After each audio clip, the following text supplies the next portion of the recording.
Hello everyone, कैसे हैं आप सभी। मैं ज्योति आप सभी का स्वागत करती हूँ। तो आज हम करने वाले हैं इस वीक के सारे करंट अफेयर। तो आप एक पेन और पेपर लेके अपने साथ बैठिए ताकि आप ये चेक कर सकें कि आपका स्कोर कितना रहा और आपको कितनी याद है पूरे हफ्ते की करंट अफेयर।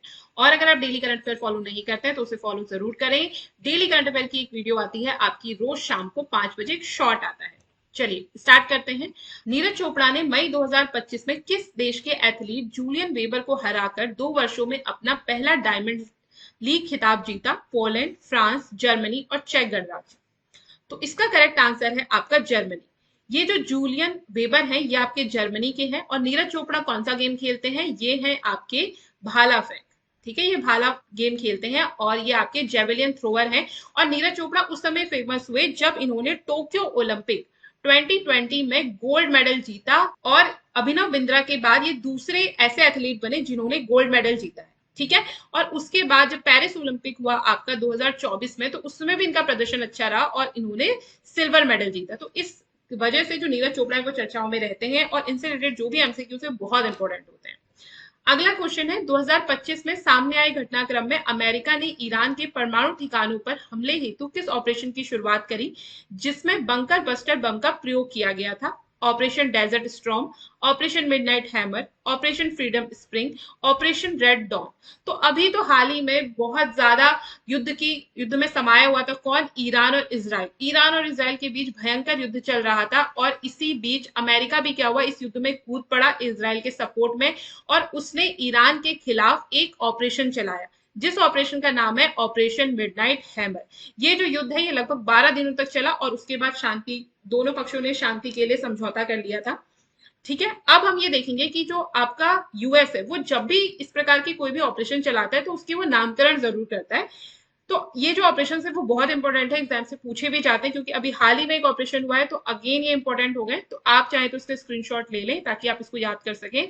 जैसे कि आपका डेजर्ट स्टॉर्म चला था 1991 में, ये इराक कुवैत में चला था और इसका जो मकसद था वो था कुवैत से ईरानी सेना को हटाना। दूसरा है आपका एंड्योरिंग फ्रीडम। एंड्योरिंग फ्रीडम चला था 2001 से 2014 के बीच और ये चला था आपका अफगानिस्तान में। 9/11 के बाद तालिबान और अलकायदा के खिलाफ युद्ध इसमें हुआ था, इसका जो मेन उद्देश्य था। इराकी फ्रीडम के लिए चला था 2003 से 2011 में इराक में और इसका मेन मोटो था सद्दाम हुसैन को हटाना और लास्ट में इन लोगों ने सद्दाम हुसैन को फांसी भी दे दी। अगला जो फेमस है वो है आपका नेपच्यून स्फीयर। ये चला था 2011 में और ये पाकिस्तान में चला था। अगेन इट्स वेरी इंपॉर्टेंट क्योंकि इसी ऑपरेशन के जरिए इन्होंने ओसामा बिन लादेन को मार गिराया था। फिर है आपका इनहेरिटेंट रिजॉल्व। ये चला था 2014 से अभी तक चल ही रहा है। ये इराक और सीरिया में चल रहा है। ये आईएस के खिलाफ लड़ाई है इनकी। फ्रीडम सेंटिनल चल रहा है 2015 से 2021 तक चला। ये अफगानिस्तान में चला आपका। अफगान सेना को ट्रेनिंग देना और आतंकवाद को रोकना इसका मेन उद्देश्य था।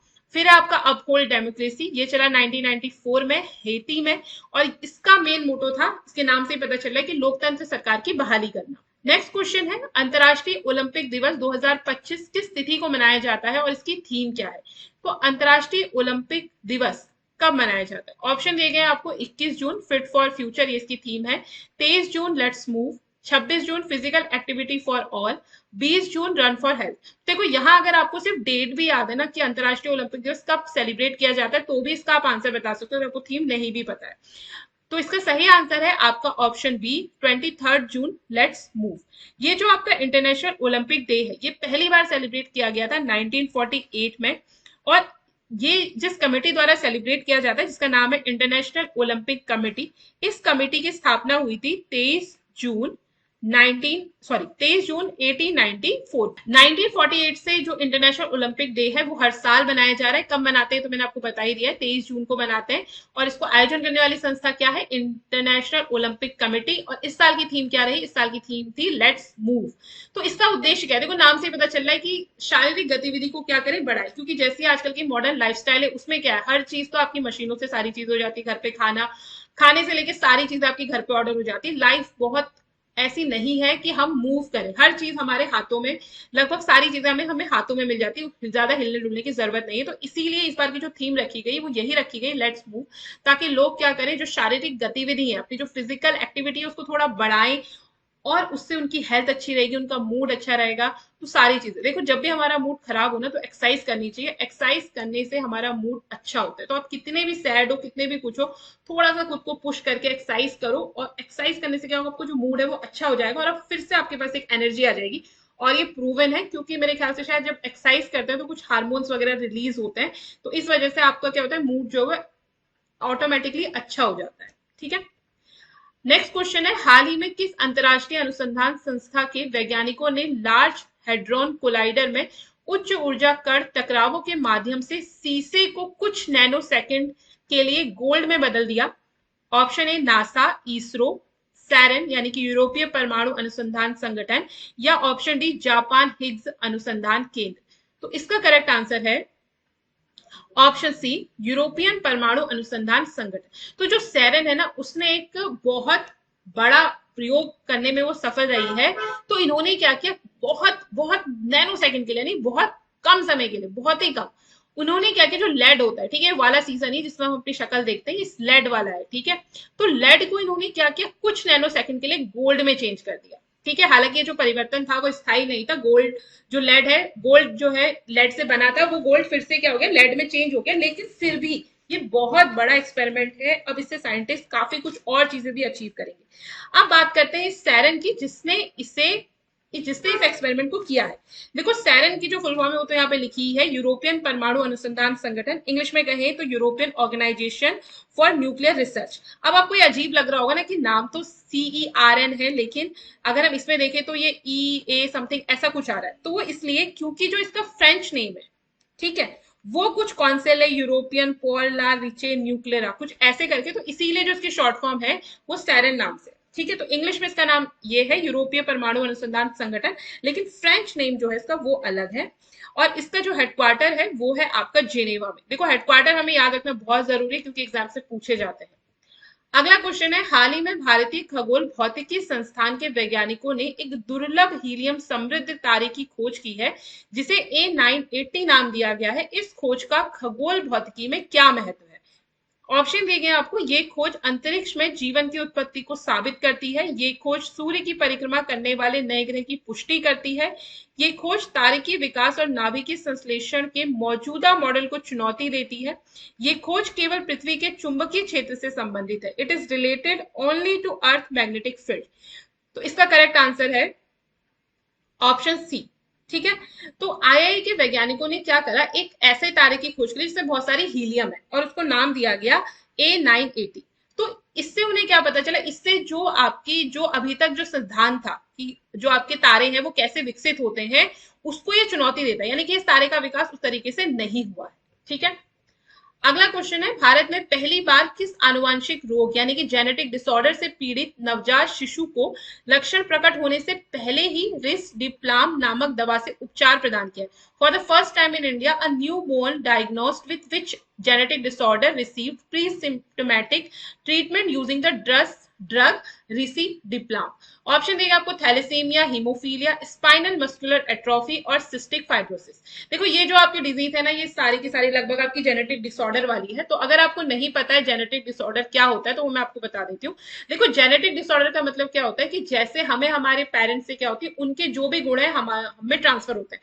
कभी आप देखना कि हमारे जो बाल, आंखें, हमारी हाइट, हमारा कलर, हमारे स्किन को जो कलर है, या हमारी कुछ कुछ जो आदतें हैं, फूड हैबिट्स हैं, वो भी क्या होती है, हमारे पेरेंट्स से मिलती जुलती है, हमारे ग्रैंड पेरेंट्स से मिलती जुलती है। आपने ध्यान दिया होगा ना, जैसे कोई बच्चा पैदा होता है तो घर वाले कहते हैं, अरे इसकी नाक तो इसके पापा पे गई है, इसके दादा पे गई है, नाना पे गई है, मामा पे गई है, इस प्रकार की। तो वो ऐसा इसलिए कह रहे हैं क्योंकि क्या हो रहा है, हमारे जीन्स क्या होते हैं, हमें हमारे पेरेंट्स से, हमारे ग्रैंड पेरेंट्स से वो पास ऑन होते आते हैं। अब इन कैरेक्टर के साथ साथ जो डिजीज अगर किसी फैमिली में चली आ रही है, तो वो डिजीज भी क्या होगी, पास ऑन होगी अगली जनरेशन में, तो वो भी पास ऑन हो जाती है। तो इसी प्रकार की एक डिजीज है जिसको वो डिजीज उस बच्चे में, यानी कि जो छोटा सा बच्चा अभी अभी पैदा हुआ है, नवजात शिशु है, उसमें वो लक्षण उससे प्रकट भी नहीं करे, लेकिन उसको क्या है, उसके उपचार के लिए उसे दवाई दे दी गई है।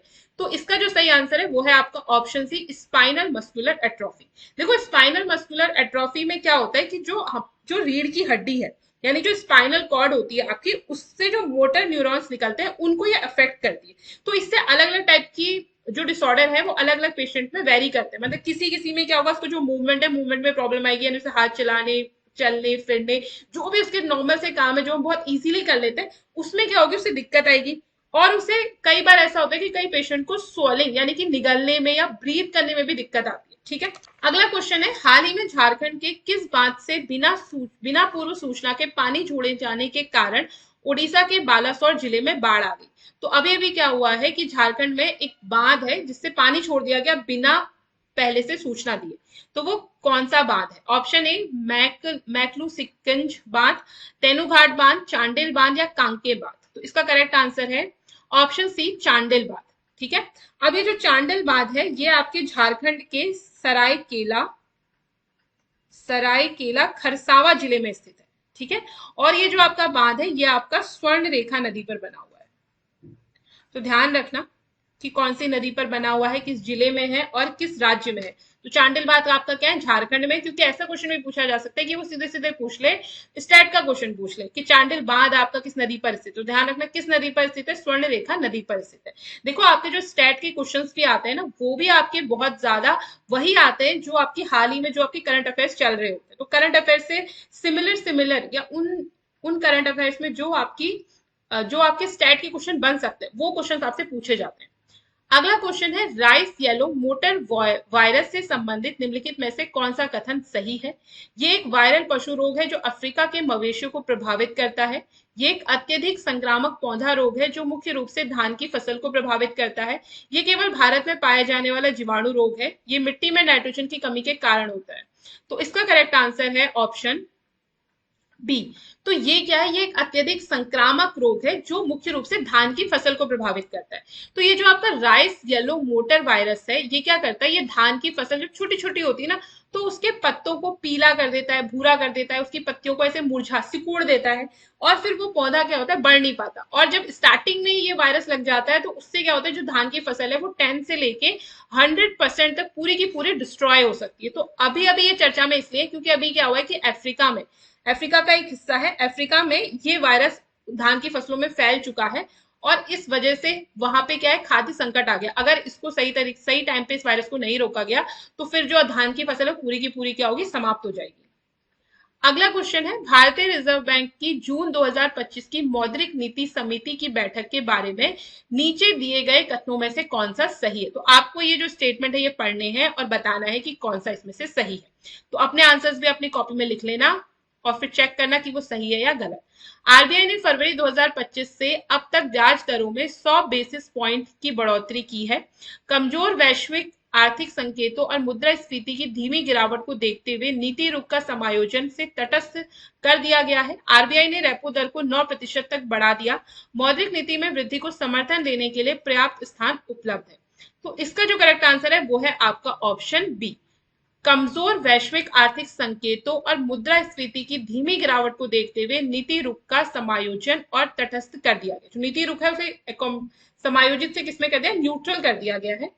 तो ऐसा इसीलिए किया गया क्योंकि किसको, जो आपके ग्लोबल इकोनॉमी जो वो क्या है, डे बाय डे कमजोर होती जा रही है, क्योंकि टैरिफ वाला इशू तो चल ही रहा है, और बहुत ज्यादा जो इन्फ्लेशन है उसमें इन्फ्लेशन में भी क्या हो रही है, गिरावट देखने को मिल रही है। तो इसीलिए आरबीआई ने क्या करा, जो उसकी मौद्रिक नीति समिति थी उसने बैठक करी और उसने क्या करा, इसको न्यूट्रल कर दिया।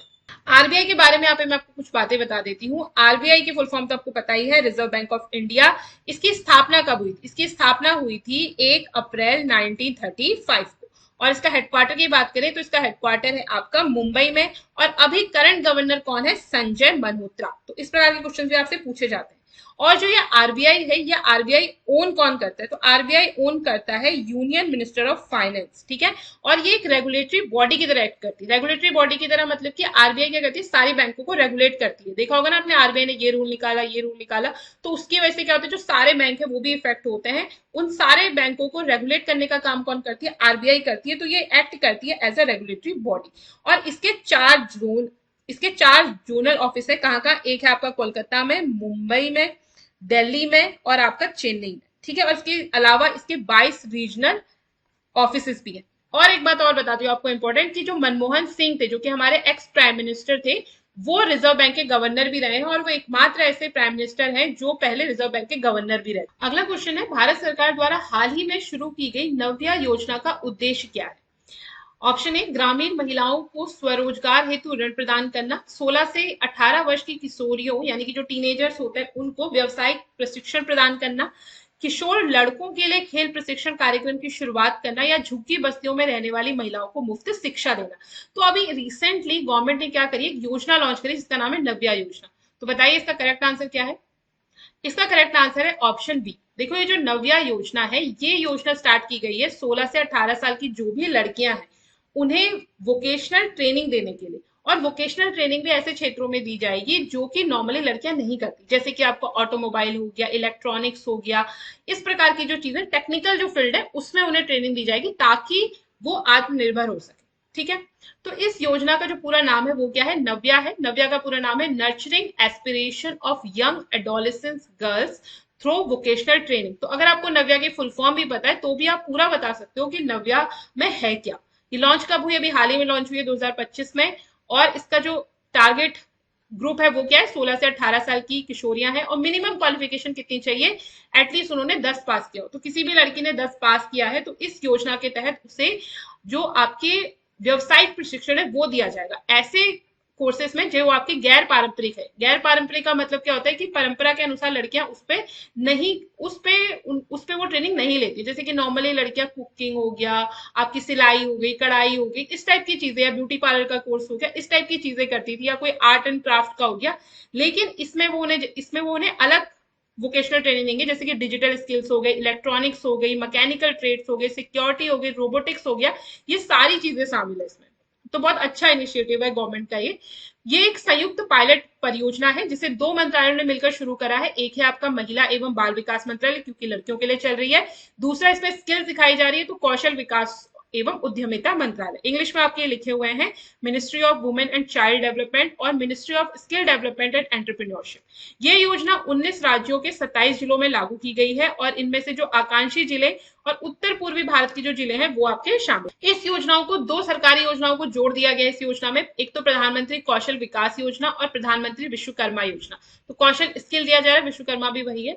और इसका जो मेन उद्देश्य है वो तो आपको है ही। मेन उद्देश्य क्या है, प्रमोट। और इसका उद्देश्य क्या है, इसका जो मेन उद्देश्य है, जो विभिन्न मंत्रालय हैं और योजनाएं हैं उनके बीच में बेहतर समन्वय और एकीकृत प्रयास करना। और ये योजना का एक ही उद्देश्य है कि जो लड़कियां हैं वो अपने पैरों पे खड़ी हो सके।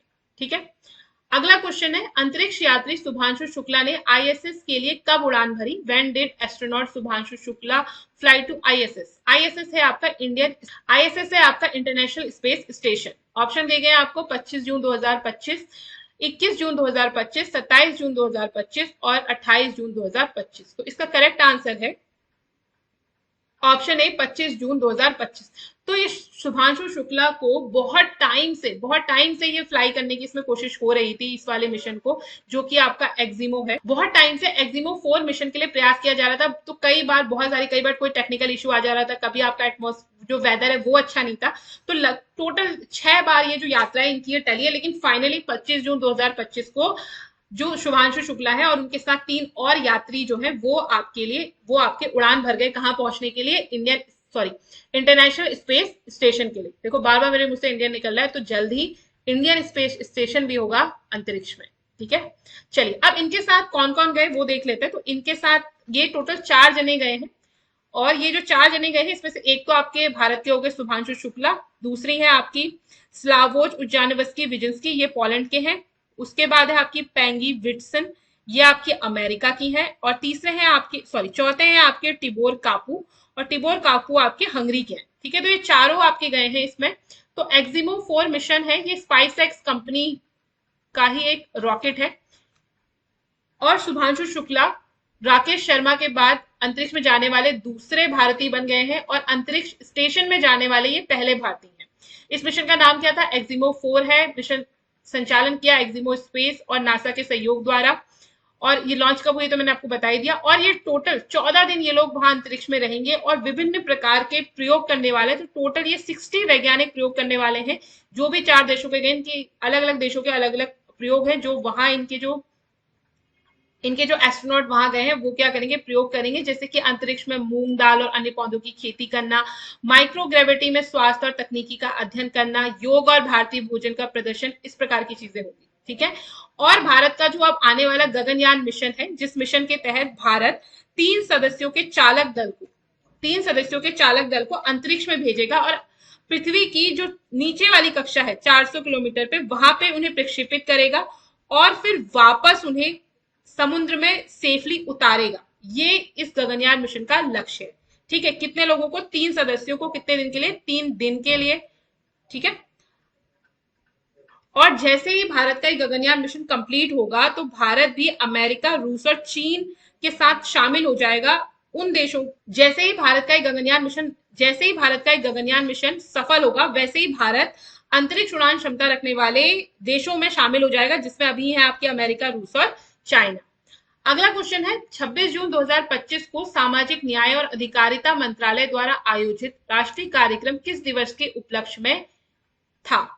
The national event organized by the Ministry of Social Justice and Empowerment on 26 June 2025 commemorate which international observation? Option A अंतर्राष्ट्रीय मानवाधिकार आयोग, ऑप्शन बी अंतर्राष्ट्रीय मादक पदार्थों के दुरुपयोग और अवैध तस्करी के विरुद्ध दिवस, ऑप्शन सी अंतर्राष्ट्रीय मानसिक स्वास्थ्य दिवस यानी world mental health day, option D world youth day. तो इसका जो करेक्ट आंसर है वो है आपका ऑप्शन बी, अंतर्राष्ट्रीय मादक पदार्थों के दुरुपयोग और अवैध तस्करी के विरुद्ध दिवस पर जो सामाजिक न्याय और अधिकारिता मंत्रालय है, उन्होंने एक राष्ट्रीय कार्यक्रम का आयोजन किया था। और ये जो दिवस है ये आपका 1989 से सेलिब्रेट किया जा रहा है। और कब सेलिब्रेट किया जाता है? 26 जून 2025 को। सबसे पहले से 1987 की जो संयुक्त राष्ट्र महासभा है, वहां घोषणा की गई थी कि ये जो डे है वो सेलिब्रेट किया जाएगा और फिर 1989 से लगातार इस डे को सेलिब्रेट किया जा रहा है। इस साल की जो थीम है वो थीम क्या है? Break the cycle, #stop organised crime.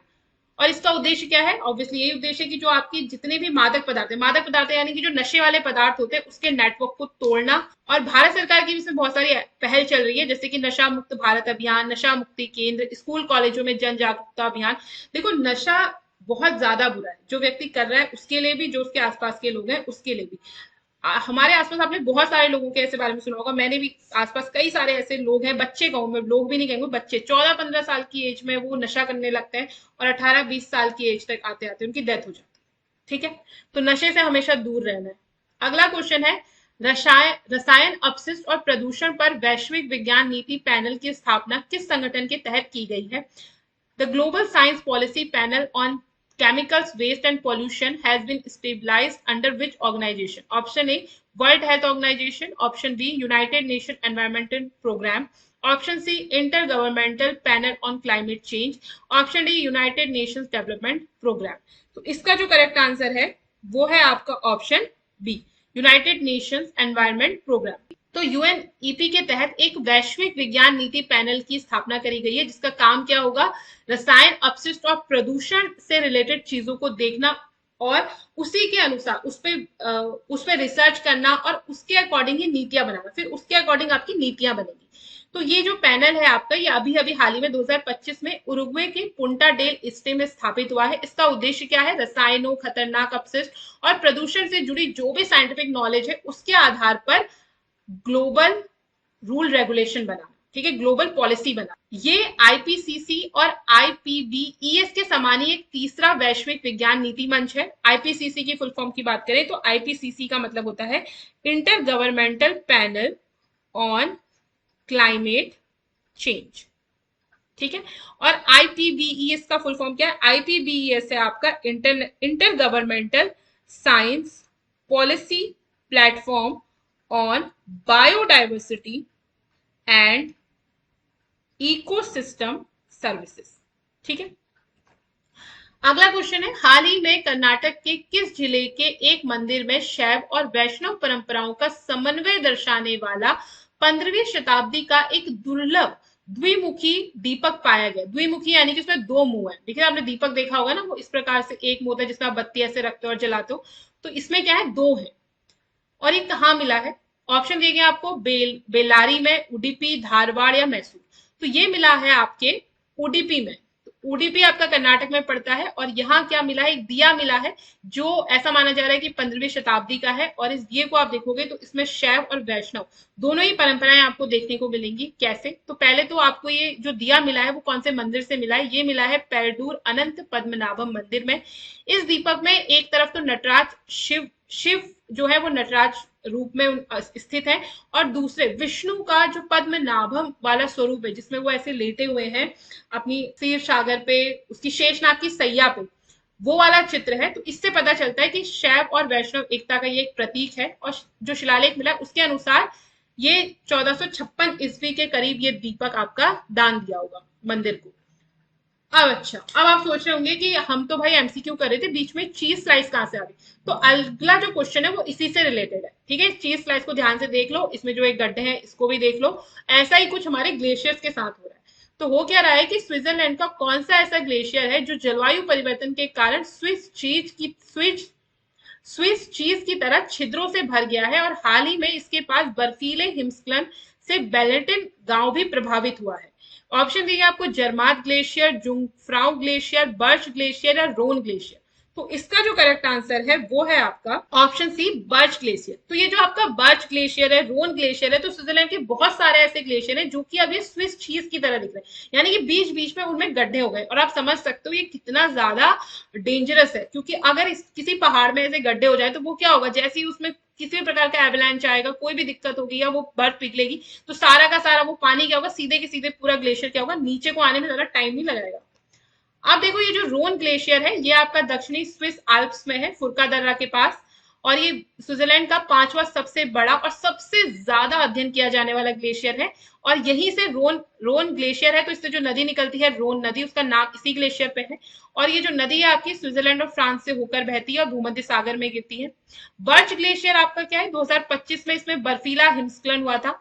बर्फीला हिमस्खलन यानी कि आप समझ ही गए, लैंडस्लाइड हुई थी। तो लैंडस्लाइड क्या होती है, जब आपकी भूमि ऐसे खिसक जाती है, भूमि पहाड़ है उसकी जो मिट्टी है वो पूरी की पूरी नीचे आ गई, पहाड़ खिसक के नीचे आ गया, आपसे लैंडस्लाइड बोलते हो। और ये आपका हिम स्लाइड यानी कि आइस स्लाइड है, जो पूरी की पूरी अगर बर्फ का पहाड़ है वो खिसक के नीचे आ जाएगा तो क्या होगा, उसके आसपास जितना भी एरिया है वो सारा का सारा बह जाएगा, क्योंकि तो पानी है, पिघलेगा बहेगा, सबको दिक्कत होगी। ठीक है, अगला क्वेश्चन है, भारत की पहली समुद्री क्षेत्र पर ध्यान देने वाली गैर बैंकिंग वित्तीय कंपनी एनबीएफसी का क्या नाम है? ऑप्शन ए, coastal finance India limited, Sagarmala Finance Corporation limited, India marine bank, बंदरगाह विकास फाइनेंस लिमिटेड। तो आपको बताना है इनमें से कौन सा ठीक है। तो 16 का जो करेक्ट आंसर है वो है आपका option B, Sagarmala Finance Corporation Limited. तो इसका उद्देश्य क्या है, ये इसलिए स्थापित की गई है जिससे समुद्र और बंदरगाह आधारित जो भी परियोजनाएं हैं उनको फाइनेंशियली हेल्प करी जा सके। और इससे क्या होगा, जो कोस्टल इंफ्रास्ट्रक्चर है, लॉजिस्टिक है, पोर्ट कनेक्टिविटी है, उसमें जो निवेश, जो भी निवेश होता है आपका, उसको और ज्यादा गति मिल जाए। हाल ही में भारत के महापंजीयक ने जन्म प्रमाण पत्र को लेकर कौन सा नया निर्देश जारी करा है? ऑप्शन ए, जन्म प्रमाण पत्र अब केवल ऑनलाइन ही मिलेगा, जन्म के 7 दिनों के भीतर प्रमाण पत्र जारी किया जाएगा, प्रमाण पत्र अब केवल निजी अस्पतालों द्वारा ही जारी किया जाएगा, जन्म प्रमाण पत्र अब केवल राज्य सरकार द्वारा ही जारी किया जाएगा। तो भारत के जो महापंजीयन है उन्होंने हाल ही में, मतलब कल ही, एक निर्देश जारी करा है। उन्होंने कहा है कि जो भी बच्चा जन्म लेगा उसके जन्म लेते ही 7 दिनों के अंदर अंदर उसका बर्थ सर्टिफिकेट बन जाना चाहिए। और उन्होंने ये भी कहा है कि 7 दिनों के अंदर अंदर, या जब उन्हें आप डिस्चार्ज करो, तो जब आप उन्हें डिस्चार्ज करो तो डिस्चार्ज करो उनके बर्थ सर्टिफिकेट के साथ ही, यानी बर्थ सर्टिफिकेट भी हाथों हाथ दे दो, इसमें बिल्कुल डीले मत करो। ठीक है, और इनका जो ये फैसला है ये पूरे भारत में, पूरे भारत के जितने भी राज्य हैं सबके लिए है। और इससे ज्यादा, सबसे ज्यादा जो प्रभावित होंगे वो आपके सरकारी हॉस्पिटल होंगे, क्योंकि 60 to 80% जो भी आपकी डिलीवरीज होती है वो गवर्नमेंट हॉस्पिटल्स में होती है। अगला क्वेश्चन है, K6 मिसाइल जिसे भारत विकसित कर रहा है किस प्रकार की मिसाइल है? ऑप्शन ए, सतह से सतह क्रूज मिसाइल, अंतर महाद्वीपीय बैलिस्टिक मिसाइल, समुद्र आधारित हाइपरसोनिक बैलिस्टिक मिसाइल, हवा से हवा हाइपरसोनिक मिसाइल। तो इसका जो करेक्ट आंसर है वो है आपका ऑप्शन सी, समुद्र आधारित हाइपरसोनिक बैलिस्टिक मिसाइल। और ये जो मिसाइल है ये डीआरडीओ द्वारा विकसित करी जा रही है। तो डीआरडीओ का फुल फॉर्म क्या है? डीआरडीओ का फुल फॉर्म है Defence Research and Development Organisation. इसका फॉर्म, यानी फॉर्म कब हुई थी, स्थापना कब हुई थी? 1958 में बनी थी। और इसका हेडक्वार्टर कहाँ है? इसका हेडक्वार्टर हमारे कैपिटल में ही है, न्यू दिल्ली में। और इसका मोटो क्या है? इसका जो मोटो है वो संस्कृत में है, जो है आपका बलस्य मूलम विज्ञानम। इंग्लिश में इसको ट्रांसलेट करें तो वो बन जाएगा आपका strength origin is in science, यानी कि जो स्ट्रेंथ है वो कहाँ है, आपकी साइंस में ही है। और इसकी अगर हम पेरेंट एजेंसी की बात करें तो पेरेंट एजेंसी क्या है, डीआरडीओ की मिनिस्ट्री ऑफ डिफेंस। ठीक है, और हमारे डिफेंस मिनिस्टर कौन है, ये आप मुझे कमेंट सेक्शन में बताना, ये तो आपको आता ही होगा। और अभी जो डीआरडीओ है उसके चेयरमैन कौन है, तो डीआरडीओ के चेयरमैन है आपके डॉक्टर समीर वी कामत। ठीक है, डॉक्टर समीर वी कामत, और ये 2022 से अपने पद पर है। अब देखते हैं K6 मिसाइल क्या है। तो देखो K6 एक ऐसी मिसाइल है जो पनडुब्बियों से छोड़ी जाएगी। ठीक है, पनडुब्बी यानी कि जो सबमरीन होती है उनसे छोड़ी जाएगी, और ये परमाणु हमला करने में भी सक्षम होगी। S5, इसके लिए S5 नाम की नई पनडुब्बियां भी बनाई जा रही है, और ये पनडुब्बियां बहुत बड़ी होंगी और बहुत ज्यादा पावरफुल भी होंगी। इनकी लंबाई लगभग 12 मीटर, चौड़ाई 2 मीटर, और वजन ले जाने की क्षमता 2 से 3 टन के परमाणु हथियारों को ये लेके जा सकती है। और ये जो K6 मिसाइल है ये कम से कम 6000 किलोमीटर दूर तक मार कर सकती है, लेकिन अभी कोई ऑफिशियल इंफॉर्मेशन नहीं है, ऐसा अनुमान लगाया जा रहा है। अब जब बनेगी तो बाकी सारी चीजें क्लियर होंगी। अगला क्वेश्चन है, हाल ही में भारत के किस फॉसिल पार्क को यूनेस्को की टेंटेटिव लिस्ट में शामिल किया गया है। Option A Shivalik fossil park Himachal Pradesh, Mandla plant fossils national park Madhya Pradesh, Dalia dino fossils park Gujarat, Salkhan fossil park Uttar Pradesh. तो इसका करेक्ट आंसर है ऑप्शन डी, सालखन, यानी कि जिसका नाम सोनभद्र भी है, सालखन या सोनभद्र फॉसिल पार्क उत्तर प्रदेश। इसे यूनेस्को की टेंटेटिव लिस्ट में शामिल किया गया। यूनेस्को की बात कर लेते हैं। यूनेस्को के फुल फॉर्म तो आपको पता ही होगी, नहीं पता तो मैं बताती हूँ। United Nations Educational, Scientific and Cultural Organisation. देखो जितने भी आपके ऑर्गेनाइजेशन है ना, आपको इनकी फुल फॉर्म पता होनी चाहिए, ये कब फॉर्म हुए ये पता होना चाहिए, इनका हेडक्वार्टर कहाँ है ये पता होना चाहिए, और अगर इनकी कोई चेयरमैन वगैरह है तो उसकी जानकारी भी आपको होनी चाहिए। इससे रिलेटेड आपके क्वेश्चंस पूछे जाते हैं। ये स्टेट का पार्ट है आपका, तो जो भी आपकी न्यूज में चल रहा होगा अभी करंट में, उससे रिलेटेड आपका स्टेट भी, यूनेस्को अभी न्यूज में है तो यूनेस्को से रिलेटेड क्वेश्चन आपसे पूछा जा सकता है, कोई बड़ी बात नहीं, आपको आप जो भी एग्जाम दोगे उसमें आपको दिख जाएगा। तो यूनेस्को की फुल फॉर्म मैंने आपको बता दी, United Nations Educational, Scientific and Cultural Organization. इसका फॉर्मेशन कब हुआ था, इसका फॉर्मेशन हुआ था 16 नवंबर 1945 को। ठीक है, और इसका हेडक्वार्टर कहाँ है, इसका हेडक्वार्टर है पेरिस में, और पेरिस का है आपका फ्रांस में है। और इसके डायरेक्टर जनरल कौन है, इसके डायरेक्टर जनरल है ऑन्द्रे ओजुलू, ऑन्द्रे ओजुलू। ठीक है, याद रखना।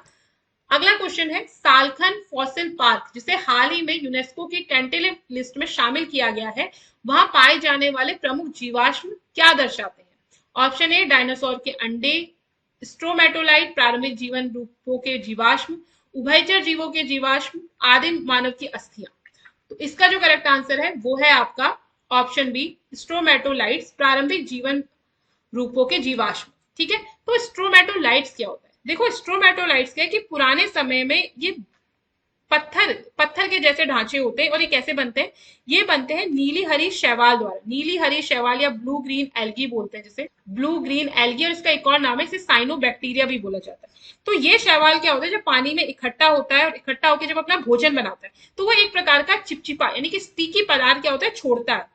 उसी स्टिकी पदार्थ में रेत, मिट्टी और बहुत सारे जो अन्य कण होते हैं वो चिपक जाते हैं, और समय के साथ वो क्या होता है, परत दर परत जमा होते जाते हैं, और इसी से जो स्ट्रक्चर बनता है, जो कि आपको पहली नजर में देखने में लगेगा कि ये पत्थर है, और असल में वो पत्थर नहीं होता, वो क्या होता है, स्ट्रोमेटोलाइट्स होता है, और इसे ही प्रारंभिक जीवन रूपों का जीवाश्म कहा जाता है। तो आशा करती हूँ आपको ये वीडियो अच्छी लगी होगी, और अच्छी लगी है तो चैनल को सब्सक्राइब कर लें, और दोस्तों के साथ भी जरूर शेयर करें, क्योंकि ज्ञान बांटने से ही बढ़ता है।